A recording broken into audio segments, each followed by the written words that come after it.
Wow. இந்த bus ரொம்ப கூட்டமா இருக்கே, எப்பவுமே இப்படிதான் இருக்குமா? Like this. சென்னையோட நிஜமான கூட்டத்தை நீங்க இன்னும் பார்க்கவே இல்ல. அதுல பஸ்ஸ பிடிக்கிறதுக்கு தனி திறமை வேணும். I can see that. பார்த்தாலே தெரியுது. ஆனா இவ்வளவு கூட்டத்துல பெண்கள் பயணம் செய்யறது பாதுகாப்பானதா? Friends usually. பெரும்பாலான நேரங்கள்ல இல்லனாலும் நம்ம இருக்கிற இடத்தையும் நேரத்தையும் பொறுத்துதான் இருக்கு. சென்னையில பஸ், ட்ரெயின், மெட்ரோன்னு கனெக்டிவிட்டி ரொம்ப நல்லாவே இருக்கும். ஆனா பீக் ஹவர்ஸ்ல சொல்ல முடியாத அளவு கூட்டமும் இருக்கும். Also. கொஞ்சம் பேர் இன்னொரு மாதிரி வித்தியாசமா பாக்குறாங்களே.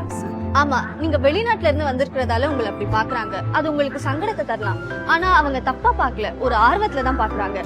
இங்கேன்னு இல்ல, எங்க இருந்தாலும் உங்களை சுத்தி கவனமா இருக்கிறதும் உங்க பொருட்களை கவனமா வச்சுக்கிறதும் ரொம்ப நல்லது. பாலியல் தொந்தரவு பிரச்சனைகள் இருக்கா? நடக்கவே நடக்காதுன்னு சொல்ல மாட்டேன். அதுக்காக தான் பேருந்துகள், ரயில்கள், மெட்ரோக்கள்ல பெண்களுக்குன்னு தனிப்பிரிவுகள் அமைக்கப்பட்டிருக்கு. அதோட தமிழ்நாட்டோட அரசு போக்குவரத்து கழகத்துல இயக்கப்பட்ட நகர பேருந்துகள்ல பெண்கள் இலவசமா பயணிக்கலாம். பொது போக்குவரத்தை பெண்கள் பயமில்லாம பயன்படுத்த இது உதவியா இருக்கு. புரியுது. ஜெர்மனிலையும் பொது போக்குவரத்தை பயன்படுத்துறது பாதுகாப்பானதுதான். ஆனா அங்கேயும் பாலியல் தொந்தரவுகள், திருட்டு எல்லாம் நடக்காம இல்ல. சென்னையில மெட்ரோ ரொம்பவே நல்ல ஆப்ஷன். கிளீன் அண்ட் நீட்டா இருக்கும். இந்த ஊரை பத்தி அதிகம் தெரியாதவங்களுக்கு பாதுகாப்பானதாகவும் இருக்கும். அப்ப மெட்ரோல போனா பேருந்து கூட்டத்தை தவிர்க்கலாமா? நிச்சயமா.